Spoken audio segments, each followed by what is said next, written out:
നമസ്കാരം. ബീഹാർ വിധി എഴുതുകയാണ്. 18 ജില്ലകളിലെ 121 മണ്ഡലങ്ങളിലാണ് ആദ്യഘട്ട പോളിംഗ്.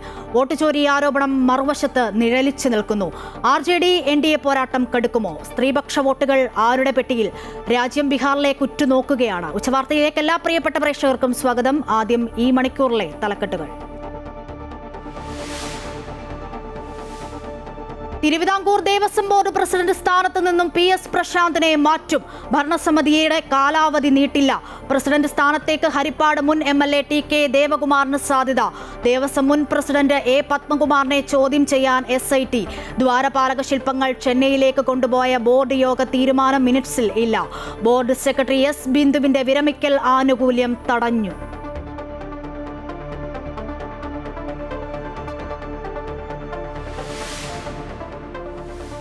ബീഹാറിലെ ആദ്യഘട്ട നിയമസഭാ വോട്ടെടുപ്പിൽ ഭേദപ്പെട്ട പോളിംഗ്. ഉച്ചവരെ 30% പോളിംഗ്. ജനവിധി തേടുന്നവരിൽ സാമ്രാജ് ചൗധരി, വിജയകുമാർ സിൻഹ, തേജസ്വി യാദവ് അടക്കമുള്ള പ്രമുഖരും. NDA ഭരണം നിലനിർത്തുമെന്ന് ഉപമുഖ്യമന്ത്രി വിജയകുമാർ സിൻഹ. നവംബർ 14-ന് പുതിയ സർക്കാർ അധികാരത്തിൽ വരുമെന്ന് തേജസ്വി യാദവ്.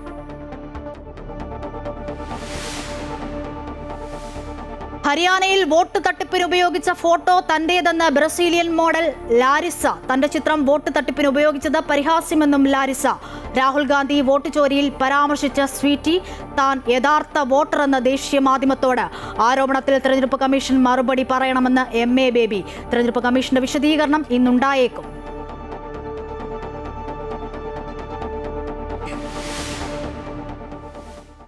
തിരുവനന്തപുരം മെഡിക്കൽ കോളേജ് ആശുപത്രിയിൽ ചികിത്സ കിട്ടാതെ രോഗി മരിച്ചുവെന്ന് പരാതി. മരിച്ചത് കൊല്ലം പന്മന സ്വദേശി വേണു സുഹൃത്തിനയച്ച സന്ദേശം പുറത്ത്. സുഖമില്ലാതെ എത്തിയ തനിക്ക് ആൻജിയോഗ്രാം ചെയ്തില്ലെന്നും മരിച്ചാൽ ഉത്തരവാദി ആശുപത്രിയായിരിക്കുമെന്നും ശബ്ദ സന്ദേശം. ചികിത്സാ പിഴവില്ലെന്ന് ആശുപത്രി അധികൃതർ.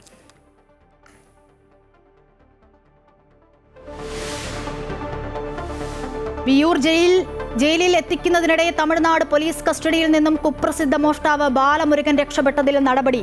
ബന്തൽക്കുടി SI അടക്കം 3 പോലീസ് ഉദ്യോഗസ്ഥർക്ക് സസ്പെൻഷൻ. അന്വേഷണം Q ബ്രാഞ്ച് ഏറ്റെടുത്തു. ബാലമുരുകനായി വ്യാപക തെരച്ചിൽ.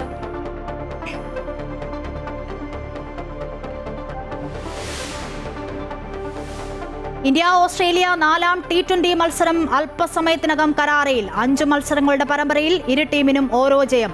ഇന്ത്യ പ്ലേയിംഗ് 11-ൽ മാറ്റം വരുത്തിയേക്കില്ല. സഞ്ജു സാംസൺ കളിച്ചേക്കില്ലെന്ന് സൂചന.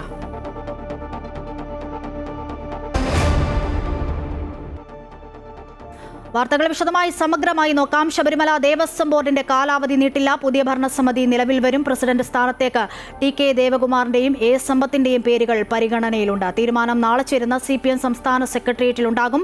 അതേസമയം ശബരിമലയിൽ ദേവസ്വം ബോർഡ് സെക്രട്ടറി S ബിന്ദുവിന്റെ വിരമിക്കൽ ആനുകൂല്യങ്ങൾ തടഞ്ഞു ബോർഡ്.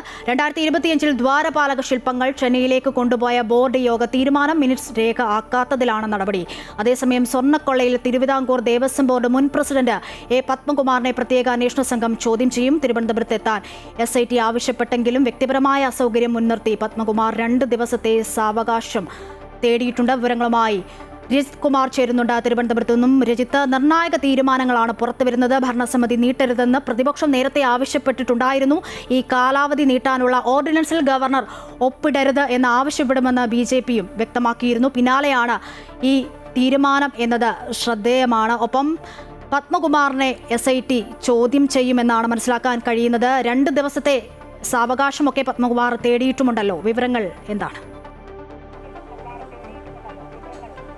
തീർച്ചയായും ദേവസ്വം ബോർഡ് മുൻ പ്രസിഡന്റായിരുന്ന N വാസുവിനെ ചോദ്യം ചെയ്തതിന് പിന്നാലെയാണ് ഇപ്പോൾ പത്മകുമാറിനെ കൂടി ചോദ്യം ചെയ്യാൻ SIT സംഘം തയ്യാറെടുക്കുന്നത്. ഇന്ന് അദ്ദേഹത്തോട് ഇവിടെ ചോദ്യം ചെയ്യലിന് പ്രത്യേക അന്വേഷണ സംഘത്തിന്റെ ആസ്ഥാനമായ ഇഞ്ചക്കലിൽ എത്താൻ ആവശ്യപ്പെട്ടിരുന്നു. എന്നാൽ വ്യക്തിപരമായ കാരണങ്ങൾ ചൂണ്ടിക്കാണിച്ചുകൊണ്ട് ഇന്ന് അദ്ദേഹം ചോദ്യം ചെയ്യലിന് എത്തിയിട്ടില്ല. 2 ദിവസത്തേക്കുള്ള അവധിയാണ് അദ്ദേഹം ചോദിച്ചിട്ടുള്ളത്. അതിനുശേഷം അന്വേഷണ സംഘത്തിന്റെ ചോദ്യം ചെയ്യലിന് ഹാജരാകാമെന്നാണ് അദ്ദേഹം അറിയിച്ചിരിക്കുന്നത്. നിലവിൽ പത്മകുമാറിന്റെയും അതുപോലെ തന്നെ N വാസുവിന്റെയും ഒപ്പം ദേവസ്വം ബോർഡിൽ ഉണ്ടായിരുന്ന അംഗങ്ങളായിട്ടുള്ളവരെ ഉൾപ്പെടെ അന്വേഷണ സംഘം ചോദ്യം ചെയ്തിരുന്നു. ഒപ്പം തന്നെ ഉണ്ണികൃഷ്ണൻ പോറ്റി, മുരാരി ബാബു, സുധീഷ് കുമാർ തുടങ്ങിയവർ ഈ കേസുമായി ബന്ധപ്പെട്ടുകൊണ്ട് അറസ്റ്റിലായിട്ടുണ്ട്. ഇവരുടെയൊക്കെയും മൊഴികൾ പത്മകുമാറിനും അതുപോലെ തന്നെ N വാസുവിനും എതിരായിട്ടാണ് അന്വേഷണ സംഘത്തിന് ലഭിച്ചിട്ടുള്ളത്. അതുകൊണ്ട് തന്നെയാണ് ഇവരെ തുടർച്ചയായി ചോദ്യം ചെയ്യാനായി നേരത്തെ തന്നെ N വാസുവിനെ ആദ്യം തന്നെ ചോദ്യം ചെയ്തിരുന്നു. ഒരുപക്ഷെ ഇനിയും ആവശ്യമുണ്ടെങ്കിൽ N വാസുവിനെ ചോദ്യം ചെയ്യലിനായി വിളിപ്പിക്കുമെന്നൊരു കാര്യവും നേരത്തെ അറിയിച്ചുകൊണ്ടാണ് അന്വേഷണ സംഘം നീങ്ങിയിരിക്കുന്നത്. അതുകൊണ്ട് തന്നെ തന്നെ ഒരുപക്ഷെ എൻ വാസുവിന്റെ അറസ്റ്റിലേക്ക് അടക്കമുള്ള കാര്യങ്ങളിലേക്ക് അന്വേഷണ സംഘം നീങ്ങുന്നു എന്നാണ് നമുക്ക് മനസ്സിലാക്കാൻ കഴിയുന്നത്. ഏറ്റവും പ്രധാനപ്പെട്ട കാര്യം ഇവർക്കൊപ്പം ഉണ്ടായിരുന്ന ദേവസ്വം ബോർഡ് മെമ്പർമാരായിട്ടുള്ള, അതായത് പത്മകുമാറിനൊപ്പം പ്രവർത്തിച്ചിരുന്ന മുൻ ദേവസ്വം ബോർഡ് അംഗമായിട്ടുള്ള KP ശങ്കർദാസിന്റെയും അതുപോലെ തന്നെ എൻ വാസുവിനൊപ്പം പ്രവർത്തിച്ചിരുന്ന N വിജയകുമാറിന്റെയും അന്വേഷണ സംഘം ഇതിനോടകം തന്നെ ചോദ്യം ചെയ്തിട്ടുണ്ട്. ഇവർക്കെതിരെ ഇവരിൽ നിന്നും മൊഴികൾ അന്വേഷണ സംഘത്തിന് ലഭിച്ചിട്ടുണ്ട് എന്ന വിവരമാണ് നമുക്ക് ലഭിച്ചിട്ടുള്ളത്. അതിന്റെ അടിസ്ഥാനത്തിലാണ് പത്മകുമാറിനെ അതുപോലെ തന്നെ N വാസുവിനെയും അന്വേഷണ സംഘം ആദ്യം ചോദ്യം ചെയ്യുകയും പത്മകുമാറിനെ ചോദ്യം ചെയ്യാനായി വിളിപ്പിക്കുകയും ചെയ്തിട്ടുള്ളത്. അതായത് ദേവസ്വം ബോർഡിലുണ്ടായിട്ടുള്ള മുൻ പ്രസിഡന്റുമാരുടെയും പങ്ക് അന്വേഷിക്കണമെന്ന് ഹൈക്കോടതി തന്നെ ഇക്കാര്യത്തിൽ പരാമർശം നടത്തിയിട്ടുണ്ട്. അക്കാര്യം പ്രത്യേക അന്വേഷണ സംഘത്തോട് ആവശ്യപ്പെട്ടിട്ടുണ്ട്. ആ സാഹചര്യത്തിൽ കൂടിയാണ് ഇപ്പോൾ ഇവരെ എല്ലാവരെയും വിശദമായ ചോദ്യം ചെയ്യലിലേക്ക് അന്വേഷണ സംഘം പോകുന്നത്. ഒപ്പം തന്നെ N വാസുവിന്റെ പങ്ക് സംബന്ധിച്ച് അന്വേഷണ സംഘത്തിന് വ്യക്തമായ വിവരങ്ങളും മൊഴികളും ലഭിച്ചു കഴിഞ്ഞിരിക്കുന്നു എന്ന് തന്നെയാണ് നമുക്ക് മനസ്സിലാക്കുന്നത്. അങ്ങനെയെങ്കിൽ ഒരുപക്ഷെ N വാസുവിന്റെ അറസ്റ്റിലേക്ക് അടക്കം കാര്യങ്ങൾ നീങ്ങിയേക്കാം. നിലവിൽ ഇവരോട് പത്മകുമാറിനോട് വീണ്ടും ചോദ്യം ചെയ്യലിന് ഹാജരാകാനാണ് ആവശ്യപ്പെട്ടിരിക്കുന്നത്. അതേ സമയത്ത് തന്നെയാണ് ദേവസ്വം ബോർഡിൽ പ്രസിഡന്റിന്റെ കാലാവധി ഇതിനോടകം തന്നെ കഴിയാൻ പോവുകയാണ്. 12-ാം തീയതി PS പ്രശാന്തിന്റെ കാലാവധി കഴിയും. അതേസമയത്ത് തന്നെ TK ദേവകുമാറിനെ പ്രസിഡന്റ് സ്ഥാനത്തേക്ക് പരിഗണിക്കുന്നു എന്നാണ് നമുക്ക് മനസ്സിലാകുന്നത്. സജീവ പരിഗണനയിലുള്ള TK ദേവകുമാറിന്റെ പേരാണ്. സമ്പത്തിന്റെ പേരും പരാമർശിക്കപ്പെട്ടിരുന്നുവെങ്കിലും നാളെ ചേരുന്ന CPM സംസ്ഥാന സെക്രട്ടേറിയറ്റ് യോഗത്തിന് ശേഷം മാത്രമായിരിക്കും ഇവരുടെ പേരുകൾ ഫൈനലായി നമുക്ക് അറിയാൻ കഴിയും. വിശദമായ വിവരങ്ങളാണ് രജിത് കുമാർ തിരുവനന്തപുരത്ത് നിന്നും നൽകിയത്. അതേസമയം ഹൈക്കോടതി പരാമർശത്തിന് പിന്നാലെ സ്ട്രോങ് റൂമിലുള്ളത് യഥാർത്ഥ സ്വർണ്ണപ്പാളിയോ എന്നതിൽ ശാസ്ത്രീയ പരിശോധനയ്ക്ക് അന്വേഷണ സംഘം തയ്യാറെടുക്കുന്നു. ഇതിനായി SIT സന്നിധാനത്ത് തുടരുകയാണ്. 2018 മുതലുള്ള ജീവനക്കാരുടെ വിവരങ്ങൾ SIT ശേഖരിച്ചു. സ്വർണ്ണക്കൊള്ള നടന്ന കാലഘട്ടത്തിലെ വിവരങ്ങളാണ് ശേഖരിക്കുന്നത്. നിർണായക വിവരങ്ങൾ SITക്ക് ലഭിച്ചതായാണ് സൂചന. അതേസമയം ദേവസ്വം ബോർഡ് മുൻ പ്രസിഡന്റ് പത്മകുമാറിനെയും അന്വേഷണ സംഘം വൈകാതെ ചോദ്യം ചെയ്യുമെന്ന റിപ്പോർട്ടുകൾ പുറത്തുവരുന്നു. സ്വർണ്ണപ്പാളികൾ ഉണ്ണികൃഷ്ണൻ പോറ്റിക്ക് കൊടുത്തുവിട്ടതിൽ ദേവസ്വം ബോർഡിന്റെ പങ്ക് പരിശോധിക്കുന്നതിനാണ് ചോദ്യം ചെയ്യൽ. ദേവസ്വം ബോർഡ് മുൻ പ്രസിഡന്റ് N വാസുവിന്റെ മൊഴി അന്വേഷണ സംഘം വിശദമായി പരിശോധിക്കുകയാണ്. ശബരിമല സ്വർണ്ണക്കൊള്ള വിഷയത്തിൽ സർക്കാർ നിസ്സംഗത തുടരുന്നുവെന്ന് KPCC അധ്യക്ഷൻ സണ്ണി ജോസഫ് ഒച്ചിഴയും പോലെയാണ് അന്വേഷണം ഇഴയുന്നത്. തെറ്റു ചെയ്തവരെ കയ്യാമം വെക്കാൻ സാധിക്കുന്നില്ലെന്നും തൊണ്ടി മുതൽ ഒളിപ്പിക്കാൻ ശ്രമിക്കുന്നുവെന്നും അദ്ദേഹം ആരോപിച്ചു. കോടതിയുടെ സംശയങ്ങൾ വളരെ വളരെ പ്രബലമാണ്, ബലപ്പെട്ടതാണ്, അടിസ്ഥാനപരമാണ്. തെളിവുകളുടെ അടിസ്ഥാനത്തിൽ കാര്യങ്ങൾ ഗൗരവത്തിൽ പരിശോധിച്ചാണ്. പക്ഷേ ഗവൺമെന്റ് നിസ്സംഗത തുടരുക തന്നെ ചെയ്യുകയാണ്. ഈ ഒരു മാസക്കാലത്തെ അന്വേഷണം എന്താണ്? ഒറ്റയിഴയുന്നത് പോലെയാണ് അന്വേഷണം നീങ്ങുന്നത്. പ്രതികളെ സംരക്ഷിക്കാൻ ദേവസ്വം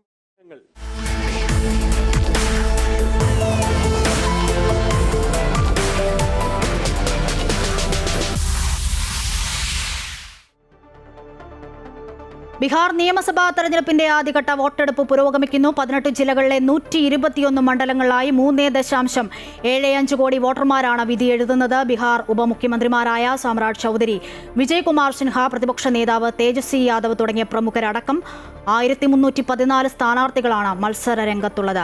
KK പ്രശാന്ത് വിവരങ്ങൾ നൽകും. പ്രശാന്ത്, RJD NDA കടുത്ത മത്സരം, ഒപ്പം സ്ത്രീ വോട്ടർമാരെ ലക്ഷ്യമിട്ട മഹാസഖ്യത്തിന്റെ വമ്പൻ പ്രഖ്യാപനങ്ങൾ, ജാതി സമവാക്യങ്ങൾ പ്രതിഫലിക്കുമെന്നത് ഉറപ്പാണ്. ഒപ്പം തൊഴിലില്ലായ്മ, അങ്ങനെ നിരവധി പ്രശ്നങ്ങൾ ബീഹാറിലുണ്ട്.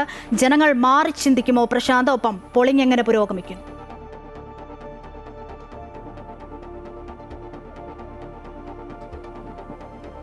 2020 അപേക്ഷിച്ച് അതിശക്തമായ പോളിംഗ് തന്നെയാണ് ബീഹാറിൽ ഈ ആദ്യഘട്ടങ്ങളിലൊക്കെ തന്നെ രേഖപ്പെടുത്തുന്നത്. ആദ്യ മണിക്കൂറിൽ തന്നെ അതിൽ മനസ്സിലായതാണ്. കാരണം 7% നിന്ന് 13%, പിന്നീട് 27%, അവിടെ നിന്ന് 30% മുകളിലേക്കും ഓരോ ജില്ലയും കൃത്യമായി തന്നെ വോട്ട് രേഖപ്പെടുത്തുന്ന സാഹചര്യമാണ് ബീഹാറിൽ ഉരുത്തിരിഞ്ഞു വന്നിട്ടുള്ളത്. അതുകൊണ്ട് തന്നെ അതിശക്തമായ പോളിംഗിലേക്ക് ഒരുപക്ഷെ 2020 മറികടന്ന ആദ്യഘട്ടത്തിൽ മികച്ച പോളിംഗ് തന്നെ രേഖപ്പെടുത്തുമെന്ന് തന്നെയാണ് എല്ലാവരും പ്രതീക്ഷിക്കുന്നത്. വലിയ രാഷ്ട്രീയ പോരാട്ടം തന്നെയാണ് ബീഹാറിൽ കണ്ടത്. പ്രത്യേകിച്ച് വികസന പ്രവർത്തനങ്ങൾക്ക് വികസനം, ഒപ്പം തന്നെ മറ്റ് പല വിഷയങ്ങളും ബീഹാറിൽ ആകെ തന്നെ ചർച്ചയായിട്ടുണ്ട്. വോട്ട് മോഷണം അടക്കം ചർച്ചയായിട്ടുണ്ട്. അതോടൊപ്പം തന്നെ ബീഹാറിന്റെ വികസനം, അതോടൊപ്പം തന്നെ രാജ്യത്ത് നിലവിൽ നിൽക്കുന്ന രാഷ്ട്രീയ സാഹചര്യങ്ങളൊക്കെ തന്നെ ഉയർത്തിക്കൊണ്ടായിരുന്നു BJPയും അതുപോലെ തന്നെ RJDയും എല്ലാം തന്നെ പ്രചരണത്തിൽ സജീവമായത്. നേതാക്കളെ സംബന്ധിച്ചും വളരെ പ്രധാനപ്പെട്ട തന്നെ, പ്രത്യേകിച്ച് തേജസ്വി യാദവിനെ മുഖ്യമന്ത്രി സ്ഥാനാർത്ഥിയായി ഉയർത്തിക്കൊണ്ട് തന്നെയാണ് RJD അല്ലെങ്കിൽ മഹാസഖ്യം തെരഞ്ഞെടുപ്പിന് നേരിട്ടത്. അതുകൊണ്ട് തന്നെ അത് ഏത് തരത്തിൽ ജനങ്ങൾ ഏറ്റെടുത്തു എന്നുള്ളതാണ് പ്രധാനപ്പെട്ട കാര്യം. അതോടൊപ്പം തന്നെ NDA സംബന്ധിച്ച പ്രധാനമന്ത്രി പ്രധാനമന്ത്രി നേരിട്ട് പ്രചരണത്തിന് ഇറങ്ങിയ ഒരു സംസ്ഥാനമാണ്. കൂടുതൽ തവണ അദ്ദേഹം സംസ്ഥാനത്തെത്തുകയും നിരവധിയായ റാലികളിൽ പങ്കെടുക്കുകയും ഒക്കെ ചെയ്തത്. ഇന്നിപ്പോൾ രാഹുൽ ഗാന്ധി ഉൾപ്പെടെയുള്ള നേതാക്കളും സംസ്ഥാനത്തുണ്ട്. അവർ സംഘടിതമായി തന്നെ വലിയ രീതിയിലുള്ള പ്രചരണ പ്രവർത്തനങ്ങൾക്ക് നേതൃത്വം നൽകുകയും ഒക്കെ ചെയ്യുന്നുണ്ട്. ഈ തുടക്കത്തിലുണ്ടായ മേൽക്കോയ്മ എത്രത്തോളം മഹാസഖ്യത്തിന് നിലനിർത്താൻ കഴിഞ്ഞിട്ടുണ്ട് എന്നുള്ളതാണ് എടുത്തു പറയേണ്ടത്. തുടക്കത്തിൽ ആദ്യഘട്ടത്തിൽ മഹാസഖ്യത്തിനേക്ക് അവർക്ക് അനുകൂലമായ ഒരു സാഹചര്യമുണ്ടെന്ന് വിലയിരുത്തിയിരുന്നു. പിന്നീട് ഈ സഖ്യത്തിനിടയിലുള്ള തർക്കങ്ങൾ വലിയ രീതിയിൽ ചർച്ചയാകുന്ന ഒരു സാഹചര്യം നമ്മൾ കണ്ടതാണ്. അതേസമയം തന്നെ വളരെ കൃത്യമായ പദ്ധതികളോടുകൂടി തന്നെയാണ് NDA, പ്രത്യേകിച്ച് BJP JDU സഖ്യം മുന്നോട്ട് പോയത്.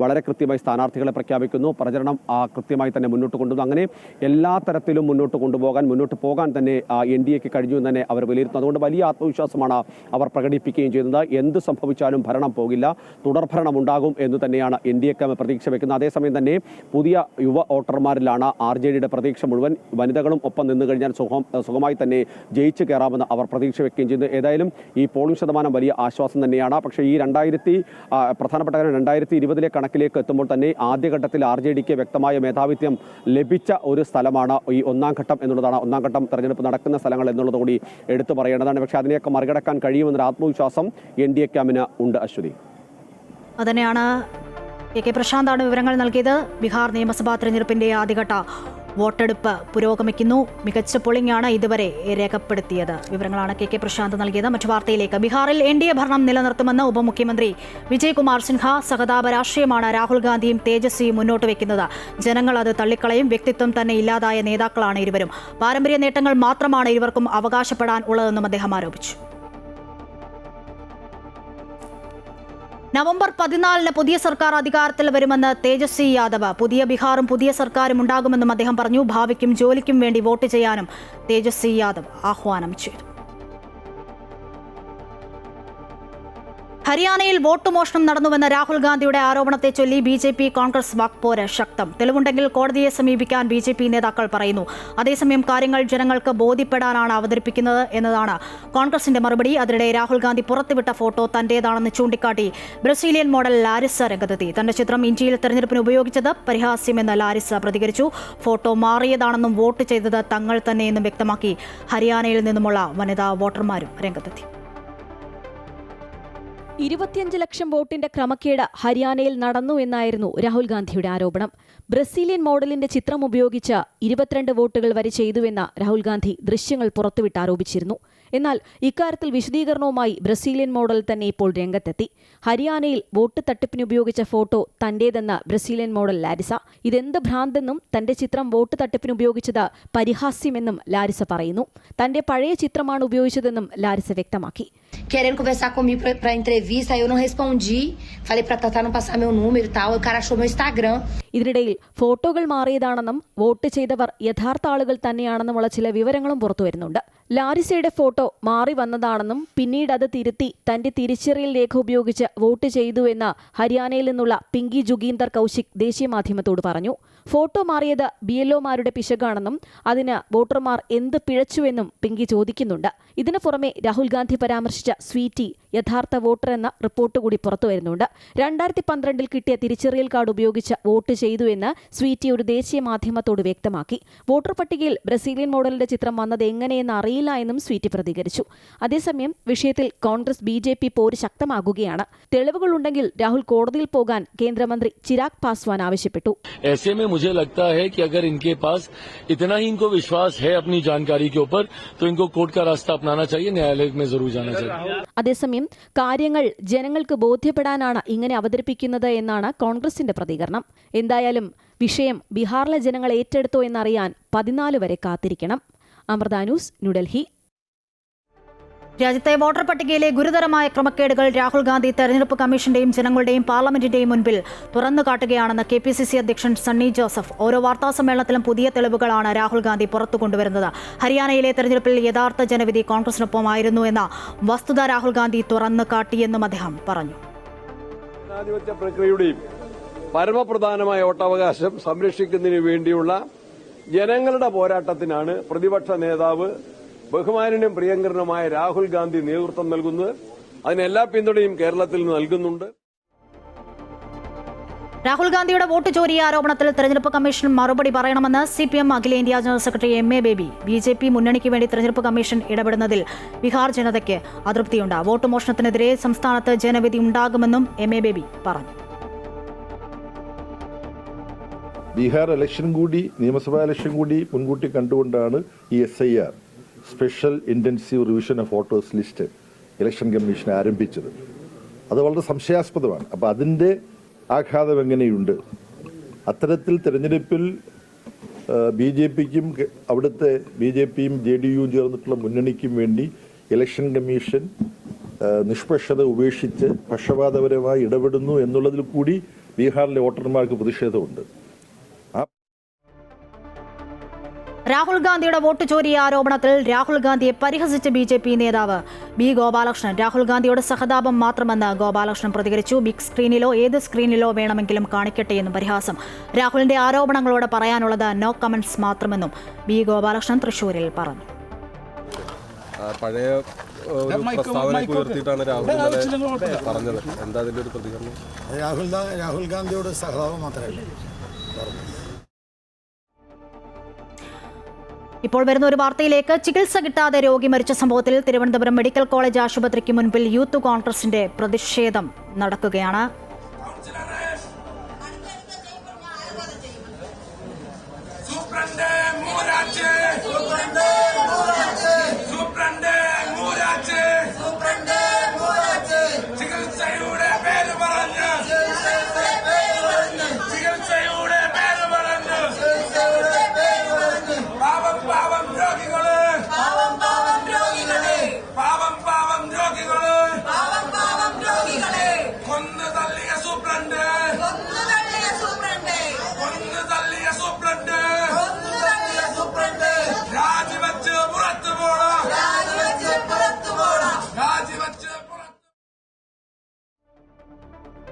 ചികിത്സ കിട്ടാതെ രോഗി മരിച്ച സംഭവത്തിൽ തിരുവനന്തപുരം മെഡിക്കൽ കോളേജ് ആശുപത്രിക്ക് മുൻപിൽ യൂത്ത് കോൺഗ്രസിന്റെ പ്രതിഷേധം തുടരുകയാണ്. തത്സമയമാണ് പ്രേക്ഷകർ കണ്ടത്.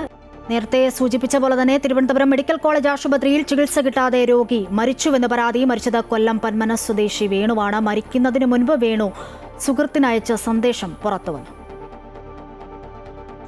സമൂല അഴിമതി കൊണ്ട് ആറാടിയിരിക്കുക തിരുവനന്തപുരം മെഡിക്കൽ കോളേജ്. നമ്മൾ ഈ സോഷ്യൽ മീഡിയയിലൊക്കെ കാണുന്നില്ലയോ, അത് വാസ്തവം തന്നെ. അത് മനസ്സിലായില്ലയോ?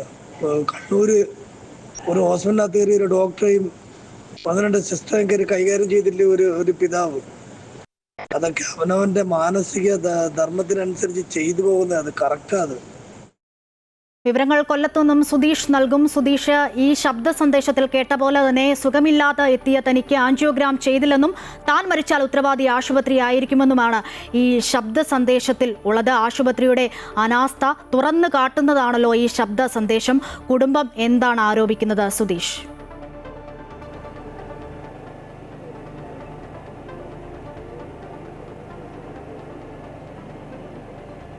തീർച്ചയായും അശ്വതി, നമുക്ക് അദ്ദേഹത്തിൻ്റെ ഒരു സന്ദേശം, ഫോൺ സന്ദേശം പുറത്തു വന്നതിന് ശേഷമാണ് ഇത്തരത്തിൽ ആശുപത്രിയുടെ ഭാഗത്തു നിന്നും ഗുരുതരമായ ഒരു അനാസ്ഥ ഉണ്ടായി എന്ന് വ്യക്തമാവുന്നത്.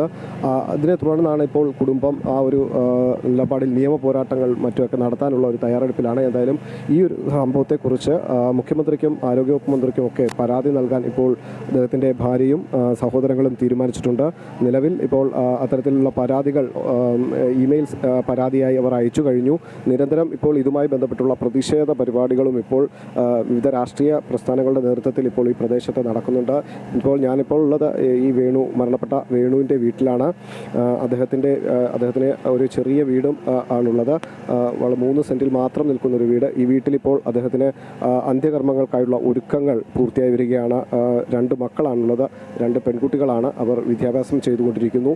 അത്തരത്തിൽ വളരെ ഒരു ദയനീയമായ ഒരു അവസ്ഥയാണ് ഇപ്പോൾ വീട്ടുപരിസരത്തും ഉള്ളത്. കാരണം അദ്ദേഹം നല്ലൊരു ചികിത്സ ആഗ്രഹിച്ചുകൊണ്ട് തന്നെയാണ്, സാമ്പത്തികമായി ഏറെ ബുദ്ധിമുട്ടുള്ള അദ്ദേഹം ഇവിടെ നിന്നും ഈ ജില്ലാ ആശുപത്രിയിലേക്കും അവിടെ നിന്നും തുടർന്ന് തിരുവനന്തപുരം മെഡിക്കൽ കോളേജ് ആശുപത്രിയിലേക്കും ചികിത്സയ്ക്കായി പോകുന്നത്. പക്ഷേ അവിടെ അദ്ദേഹത്തിന് കൃത്യമായ ഒരു ചികിത്സ കിട്ടിയിരുന്നില്ല എന്ന് വേണം കരുതാൻ.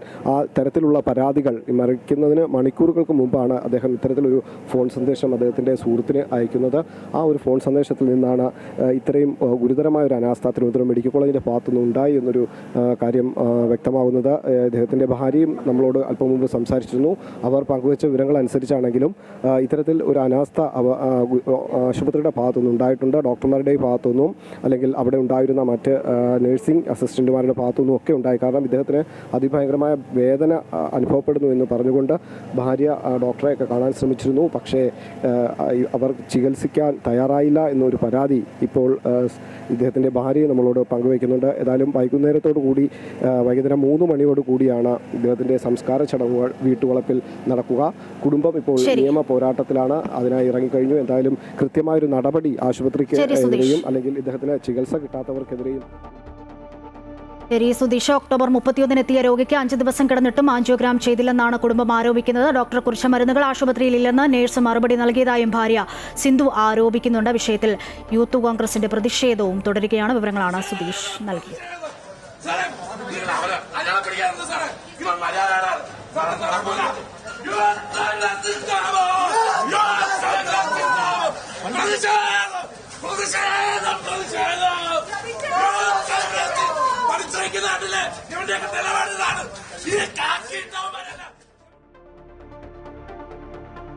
യൂത്ത് കോൺഗ്രസിന്റെ പ്രതിഷേധമാണ് കണ്ടത്. മറ്റു വാർത്തകൾ നോക്കാം. തൃശൂർ വിയ്യൂരിൽ നിന്നും കുപ്രസിദ്ധ കുറ്റവാളി ബാലമുരുകൻ രക്ഷപ്പെട്ട സംഭവത്തിൽ 3 തമിഴ്നാട് പോലീസുകാർക്ക് സസ്പെൻഷൻ.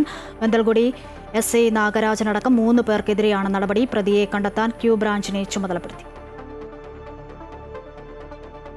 കഴിഞ്ഞ ദിവസമാണ് വിയ്യൂരിലെത്തിച്ച ബാലമുരുകൻ തമിഴ്നാട് പോലീസിന്റെ കയ്യിൽ നിന്നും രക്ഷപ്പെട്ടത്. കഴിഞ്ഞ ദിവസം വിയ്യൂർ പരിസരത്ത് നിന്നും സ്കൂട്ടർ മോഷണം പോയിരുന്നു.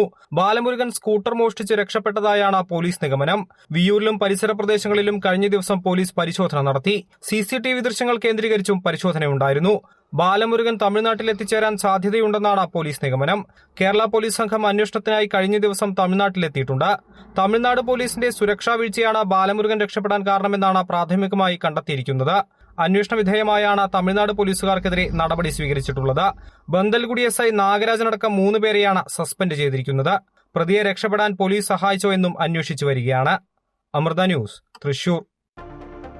ഇപ്പോൾ പുറത്തുവരുന്ന ഒരു വാർത്തയിലേക്കാണ് ഇനി. പ്രണയാഭ്യർത്ഥന നിരസിച്ച വൈരാഗ്യത്തിൽ സഹപാഠിയായ യുവതിയെ കുത്തിപ്പരിക്കേൽപ്പിച്ച ശേഷം പെട്രോൾ ഒഴിച്ച് തീവച്ച കേസിൽ പ്രതിക്ക് ജീവപര്യന്തം തടവും 5 ലക്ഷം രൂപ പിഴയും വിധിച്ചു. തിരുവല്ല കുമ്പനാട് സ്വദേശി അജിൻ റജി മാത്യു ആണ് പ്രതി. പത്തനംതിട്ട അഡീഷണൽ ജില്ലാ കോടതി 1 ശിക്ഷ വിധിച്ചത്. 2019 മാർച്ച് 12 കേസിനാസ്പദമായ സംഭവം. തിരുവല്ലയിൽ വെച്ച് ഐരൂർ സ്വദേശിനിയായ 19-കാരി കവിതയെ സഹപാഠിയായ പ്രതി ആക്രമിക്കുകയായിരുന്നു. ചികിത്സയിലിരിക്കെ 2 ദിവസത്തിന് ശേഷമാണ് കവിത മരണപ്പെട്ടത്. കവിതയും പ്രതിയും ഹയർ സെക്കൻഡറി ക്ലാസുകളിൽ ഒരുമിച്ച് പഠിച്ചവരായിരുന്നു. അങ്കമാലി കറുകുറ്റിയിൽ 6 മാസം പ്രായമുള്ള കുഞ്ഞ് ദുരൂഹ സാഹചര്യത്തിൽ കൊല്ലപ്പെട്ട സംഭവത്തിൽ അമ്മൂമ്മ റോസ്ലിയുടെ അറസ്റ്റ് പോലീസ് രേഖപ്പെടുത്തി. കുഞ്ഞിനെ കഴുത്തറത്ത് കൊലപ്പെടുത്തിയതാണെന്ന് അമ്മൂമ്മ ഇന്നലെ പോലീസിനോട് സമ്മതിച്ചിരുന്നു. നിലവിൽ പോലീസ് കസ്റ്റഡിയിൽ ആശുപത്രിയിലാണ് റോസ്ലി. കൊലപ്പെടുത്താൻ ഉപയോഗിച്ച കത്തി പോലീസ് ഇന്നലെ കണ്ടെത്തിയിരുന്നു. കുഞ്ഞിന്റെ പോസ്റ്റ്മോർട്ടം നടപടികൾ കളമശ്ശേരി മെഡിക്കൽ കോളേജിൽ പുരോഗമിക്കുന്നു.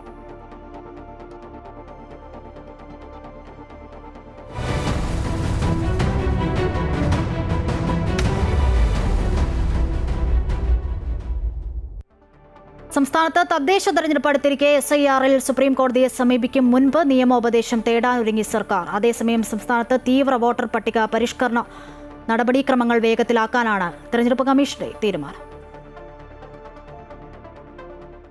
SIRും തദ്ദേശ തെരഞ്ഞെടുപ്പും ഒരേ സമയം നടക്കുന്നതിനാൽ തെരഞ്ഞെടുപ്പ് ഡ്യൂട്ടിയിലുള്ള BLOമാരെ SIR ഡ്യൂട്ടിയിൽ നിന്ന് ഒഴിവാക്കാൻ കേന്ദ്ര തെരഞ്ഞെടുപ്പ് കമ്മീഷണറും സംസ്ഥാന കമ്മീഷനും തമ്മിൽ ധാരണയായി.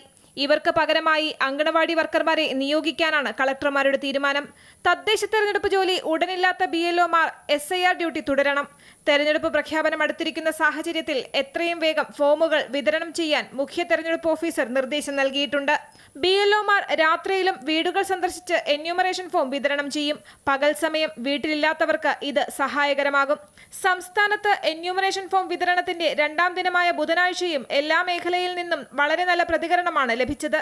ഇന്നലെ രാത്രി 8 മണിവരെ 8,85,925 പേർക്ക് ഫോം വിതരണം ചെയ്തു. തദ്ദേശ സ്വയംഭരണ സ്ഥാപന തെരഞ്ഞെടുപ്പ് അടുത്തിരിക്കുന്ന പശ്ചാത്തലത്തിൽ SIR ചോദ്യം ചെയ്യാനുള്ള നിയമോപദേശം സർക്കാർ എന്ന നിലയിലും രാഷ്ട്രീയ പാർട്ടി എന്ന നിലയിലും തേടുമെന്ന് മുഖ്യമന്ത്രി സർവകക്ഷി യോഗത്തിൽ അറിയിച്ചു.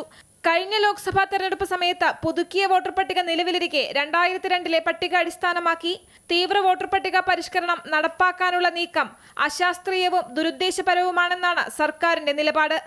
അമൃത ന്യൂസ്, തിരുവനന്തപുരം. നേരത്തെയുള്ള വാർത്തയിൽ വിശദമായി ഒന്നുകൂടി പോകുകയാണ്. പ്രണയാഭ്യർത്ഥന നിരസിച്ച വൈരാഗ്യത്തിൽ സഹപാഠിയായ യുവതിയെ കുത്തിപ്പരിക്കേൽപ്പിച്ച ശേഷം പെട്രോൾ ഒഴിച്ച് തീവച്ച കേസിൽ പ്രതിക്ക് ജീവപര്യന്തം തടവും 5 ലക്ഷം രൂപ പിഴയും വിധിച്ചു. തിരുവല്ല കുമ്പനാട് സ്വദേശി അജിൻ റജി മാത്യു ആണ് പ്രതി. പത്തനംതിട്ട അഡീഷണൽ ജില്ലാ കോടതി 1 ശിക്ഷ വിധിച്ചത്. വിവരങ്ങളുമായി പത്തനംതിട്ടയിൽ നിന്നും കണ്ണൻ ചേരുന്നു. കണ്ണൻ, എന്തൊക്കെയായിരുന്നു കോടതിയുടെ നിരീക്ഷണങ്ങൾ? വിവരങ്ങൾ എങ്ങനെ? അശ്വതി, ഈ പ്രതിക്ക് ജീവപര്യന്തം തടവും 5 ലക്ഷം രൂപയും പിഴയുമാണ് ഇപ്പോൾ വിധിച്ചിരിക്കുന്നത്. ഈ പിഴത്തുക കൊല്ലപ്പെട്ട മാതാപിതാക്കൾക്ക് തുല്യമായി വീതിച്ചു നൽകാനാണ് കോടതി പറഞ്ഞിരിക്കുന്നത്. ഈ പിഴത്തുക അടയ്ക്കാത്ത പക്ഷം പ്രതിയുടെ സ്വത്തുക്കൾ കണ്ടുകെട്ടി തുക ഈടാക്കാനും കോടതി നിർദ്ദേശിച്ചിട്ടുണ്ട്. സെഷൻസ് ജഡ്ജ് JP ജയകൃഷ്ണനാണ് വാദം കേട്ട് പ്രതി അജിൻ മാത്യു കുറ്റക്കാരനെന്ന് കണ്ടെത്തിയത്. ഈ സ്വത്തുക്കൾ കണ്ടുകെട്ടി തുക ഈടാക്കാനും കോടതി നിർദ്ദേശിച്ചിട്ടുണ്ട്. ഈ കേസ് കുറ്റമറ്റ രീതിയിൽ അന്വേഷണ ഉദ്യോഗസ്ഥരെയും തെളിവുകൾ ഹാജരാക്കിയ പ്രോസിക്യൂഷനെയും ജഡ്ജി ബന്ധനം അറിയിക്കുകയും ചെയ്തു. ഈ കേസിൽ കഴിഞ്ഞ ദിവസമാണ് കുറ്റക്കാർ കണ്ടെത്തിയത്. ശേഷം ഇന്ന് ശിക്ഷ വിധിക്കുകയായിരുന്നു. 2019 മാർച്ച് 12 ഈ കേസിനാസ്പദമായ സംഭവം ഉണ്ടായത്. അശ്വതി, ശരി, വിവരങ്ങളാണ് പത്തനംതിട്ടയിൽ നിന്നും കണ്ണൻ ദേവ് നൽകിയത്. കായിക വാർത്തകൾ നോക്കാം. ഇന്ത്യ ഓസ്ട്രേലിയ 4ാം T20 മത്സരം അല്പസമയത്തിനകം കരാറയിൽ നടക്കും. ടോസ് നേടിയ ഓസ്ട്രേലിയ ഫീൽഡിംഗ് തെരഞ്ഞെടുത്തു. 5 മത്സരങ്ങളുള്ള പരമ്പരയിൽ ഇരുവരും ഓരോ മത്സരം വീതം ജയിച്ചിട്ടുണ്ട്. ആദ്യ T20 മഴയെ തുടർന്ന് ഉപേക്ഷിച്ചിരുന്നു. ഇന്ന് ജയിക്കുന്നവർക്ക് പരമ്പരയിൽ മുൻപിലെത്താം. ഇന്ത്യ പ്ലേയിംഗ് 11-ൽ മാറ്റം വരുത്താൻ സാധ്യതയില്ല. വിജയ കൂട്ടുകെട്ട് തുടരാനാകും ഇന്ത്യ ശ്രമിക്കുക. അതിനാൽ സഞ്ജു സാംസൺ കളിച്ചേക്കില്ല എന്നാണ് സൂചന. ജിതേഷ് ശർമ്മ തന്നെയായിരിക്കും വിക്കറ്റ് കീപ്പർ. ഇതോടെ ഉച്ചവാർത്ത പൂർണ്ണമാകുന്നു. കൂടുതൽ വാർത്തകൾക്കായി അമൃത ന്യൂസിന്റെ യൂട്യൂബ് ചാനൽ സന്ദർശിക്കുക. നമസ്കാരം.